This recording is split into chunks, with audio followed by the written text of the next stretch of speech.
পয়লা মে দিবস, শ্রমিক দিবস। এই দিনটা শুধু একটা তারিখ নয়, এই দিনটা হাজার হাজার খেটে খাওয়া মানুষের রক্ত, ঘাম আর আত্মত্যাগের ইতিহাস। 1886 সালের পয়লা মে আমেরিকার শিকাগো শহরের হে মার্কেটে শ্রমিকরা রাস্তায় নেমেছিল একটা সাধারণ দাবিতে, দিনে 8 ঘন্টার কাজ। কিন্তু সেই দাবি আদায়ের জন্য দিতে হয়েছিল প্রাণ, ঝরেছিল রক্ত, তবেই আজ আমরা পেয়েছি নির্দিষ্ট কর্মঘণ্টার অধিকার।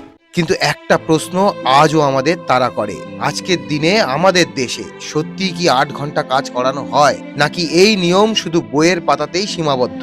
আজকের দিনে হাজার হাজার প্রাইভেট কোম্পানিতে কাজ করা মানুষ, যারা প্রতিদিন সকাল থেকে রাত পর্যন্ত পরিশ্রম করছে, তাদের বাস্তব অবস্থাটা কি কেউ কি খোঁজ রেখেছে? শ্রমিক ইউনিয়ন নিয়ে আমরা অনেক কথা বলি, হ্যাঁ এটা ঠিক, অনেক ক্ষেত্রে শ্রমিক ইউনিয়নের জন্য ক্ষতি হয়েছে, কিন্তু আজ যখন সেই ইউনিয়ন প্রায় নেই বললেই চলে, তখন এই কর্মচারীদের পাশে কে দাঁড়াচ্ছে? প্রতিদিন মানসিক চাপ, টার্গেটের বোঝা আর চাকরি চলে যাওয়ার ভয়, এই সব কিছু নিয়ে বেঁচে আছে হাজার হাজার মানুষ। আমরা নিজের চোখেই দেখেছি কিছু ঘটনা।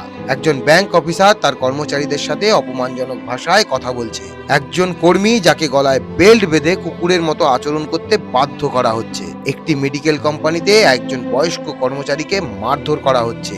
এই ঘটনাগুলো শুধু উদাহরণ, এমন হাজার হাজার ঘটনা প্রতিদিন ঘটছে, যেগুলো কখনো আমাদের সামনে আসে না। কিন্তু প্রশ্ন হলো, এই সব ঘটনার পর কি সত্যিই কোনো বিচার হয়েছে? কোথায় সেই লেবার ল? কোথায় সেই আইন যা শ্রমিককে রক্ষা করার কথা বলে? আজ আবার একটা শ্রমিক দিবস আসছে, কিন্তু সত্যি করে বলুন তো, শ্রমিকরা কতটা নিরাপদ? তাদের কি সত্যি মানুষ হিসেবে গণ্য করা হচ্ছে, নাকি তারা শুধুই রিসোর্স, যাদের দিয়ে কাজ করানো যায় তারপর তাদের ছুঁড়ে ফেলে দেওয়া যায়? আজ প্রয়োজন শুধু উদযাপন নয়, প্রয়োজন সচেতনতা, প্রয়োজন প্রশ্ন তোলার। কারণ যে কাঁধের উপর ভর করে এই সমাজ দাঁড়িয়ে আছে, সেই কাঁধটাই আজ সব থেকে বেশি চাপে আছে। তাই এই ভিডিওটা যত বেশি সম্ভব শেয়ার করুন, হয়তো আপনার একটা শেয়ার কোনো একজন লেবার অফিসারের নজর কাড়বে। আর যদি একজন শ্রমিকও ন্যায় বিচার পায়, তাহলেই এই মে দিবস সার্থক হবে। শ্রমিক দিবস শুধু উদযাপন নয়, এটা অধিকার ফিরে পাওয়ার লড়াইয়ের দিক।